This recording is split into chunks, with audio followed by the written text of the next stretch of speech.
आज आपण गणपती बाप्पाच्या नैवेद्यासाठी किंवा प्रसादासाठी रव्याचे छान मोदक बघणार आहोत। असे मोदक तुम्ही एकदाच करून ठेवले की अगदी 5-6 दिवस व्यवस्थित राहतात। तर नक्की गणपती बाप्पाच्या नैवेद्यासाठी करून बघा। रेसिपी नेहमीप्रमाणे भरपूर टिप्ससह तुमच्यासोबत मी शेअर केलेली आहे, म्हणून ती अगदी शेवटपर्यंत नक्की बघा। चला तर मग वेळ न घालवता रेसिपीला सुरुवात करूया। तर आजचे हे खुसखुशीत मौसूत मोदक बघण्यासाठी सगळ्यात पहिल्यांदा गॅसवर एक कढई गरम करत ठेवली आहे आणि दुसरी आणि महत्त्वाची गोष्ट, घेतलेली सगळी जिन्नस एखाद्या मेजरिंग कपने किंवा घरातल्या कोणत्याही वाटीच्या प्रमाणाने तुम्हाला मोजून घेणं गरजेचं आहे। जर तुमचं प्रमाण अचूक असेल तर पदार्थ अजिबात तुमचा चुकणार नाही। मेजरिंग कपने अर्धा कप किंवा 150 ग्राम प्रमाणात इथे आपण साजूक तूप घेतलेलं आहे। तूप छान कडकडीत गरम करून घेणं गरजेचं आहे, म्हणजे रवा छान फुलायला मदत होते। तूप छान गरम झालं की सारख्याच कपने बरोबर 1 कप आणि 200 ग्राम प्रमाणात इथे आपण अगदीच बारीक रवा घेतलेला आहे, किंवा ज्याला आपण 0 साईजचा रवा म्हणतो ना। तुमच्याकडे जर मोठा रवा असेल तर तुम्ही मिक्सरला बारीक पावडर करून घेतली तरी सुद्धा चालू शकेल। रवा आपल्याला मध्यम आचेवर सुरुवातीला 5 मिनिटं छान भाजून घेणं गरजेचं आहे।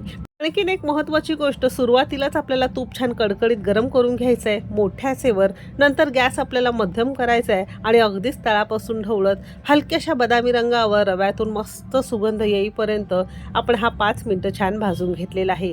बघू शकता, बारीक रवा असल्यामुळे भाजायला तसा फार जास्त वेळ लागत नाही। 4 ते 5 मिनिटात मध्यम आचेवर असं छान खरपूस भाजून घेतलेला आहे।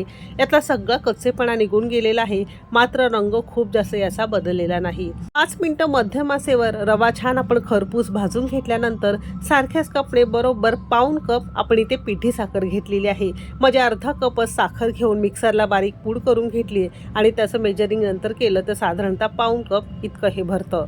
आता पिठी साखर थोडंसं वर खाली करून घ्यायचंय आणि सारख्याच कपने इथे आपण बरोबर पाव कप किंवा 2 ते 3 चमचे आपण इथे मिल्क पावडर किंवा डेअरी व्हाइटनर काही घेतलं तरी सुद्धा चालू शकेल। मस्त पेढ्यासारखी चव येते।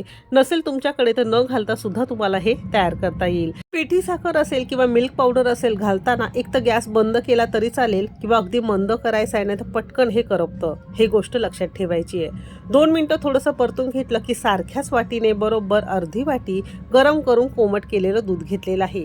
दुधाऐवजी तुम्ही इथे पाणी वापरलं तरी सुद्धा चालू शकेल, पण दुधाने तुमच्या या मोदकांना चव अगदी छान येते। अगदी मध्यम आचेवर अगदी तळापासून ढवळत असं छान आपण फिरवून घेणार आहोत। जसं तुम्ही हे परतत जाल तसं याला छान जाळी सुटते। दुधामध्ये संपूर्ण रवा एकत्र करून झाल्यानंतर पुन्हा 2 ते 3 मिनिटं अगदी मंद आचेवर छान आपण असं जाळी सुटेपर्यंत करून घेतलेलं आहे, म्हणजे 100% तुमचे मोदक तयार झाल्यानंतर छान खुसखुशीत होणार आहे। आवडीप्रमाणे थोडीशी वेलची पूड घातलेली आहे, काजू, बदाम, पिस्ता, मनुका आणि थोडेसे आपण इथे खजुराचे तुकडे सुद्धा घातलेले आहे। सुकामेवा आवडीनुसार तुम्ही कमी अधिक करू शकता किंवा न घालता सुद्धा तुम्हाला हे तयार करता येईल। पुन्हा छान एकजीव करून घेतलेला आहे आणि या स्टेजला आपण गॅस बंद केलेला आहे आणि हलकंसं आपल्याला किंवा कोमट आपल्याला हे थोडंसं पंख्याखाली थंड करून घ्यायचं आहे आणि थंड झाल्यानंतर हे पीठ मस्त खुसखुशीत होतं। मोदकांचं हे पीठ तुम्हाला अजिबात कुठे चिकट वगैरे वाटत नसेल तर याचा अर्थ तुमचे मोदक छान खुसखुशीत तयार होणार आहे। आता आवडीनुसार तुमच्या घरातला कोणताही मोदकांचा साचा वगैरे असेल ना, तो तुम्ही इथे वापरू शकता। प्लास्टिकचे सुद्धा हल्ली मिळतात आणि एका वेळेस भरपूर करू शकता असे सुद्धा मिळतात।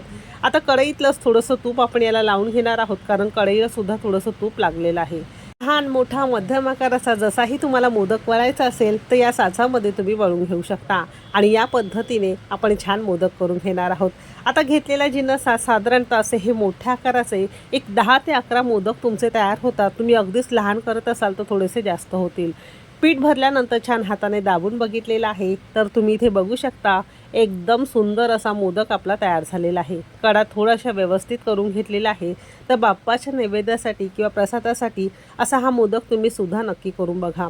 अगदीच घरगुती साहित्यात आहे, कमी साहित्यात कमी वेळामध्ये मस्त हा तुमचा प्रसादाचा प्रकार तयार झालेला आहे आणि सेम पद्धतीने उरलेले सगळे आपण तयार करून ठेवणार आहोत। काही दिवसांपूर्वी ज्यांना उकड जमत नाही त्यांना उकडीचे मोदक वाटीने कसे तयार करायचे त्याची रेसिपी सुद्धा शेअर केलेली आहे आणि तुम्ही सगळ्यांनी त्याला भरभरून प्रतिसाद दिलेला आहे, त्यासाठी मनापासून सगळ्यांचे धन्यवाद।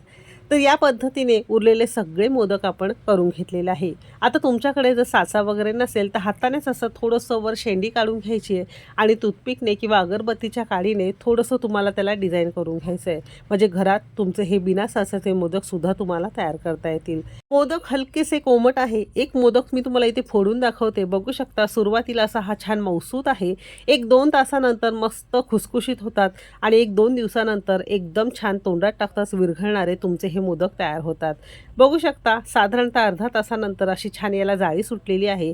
तर रव्याचे झटपट मोदक नक्की करून बघा आणि कसे झालेत कमेंट करून नक्की सांगा. रेसिपी आवडली असेल तर एक लाईक नक्की करा. चॅनेलवर नवीन असाल सबस्क्राईब करा.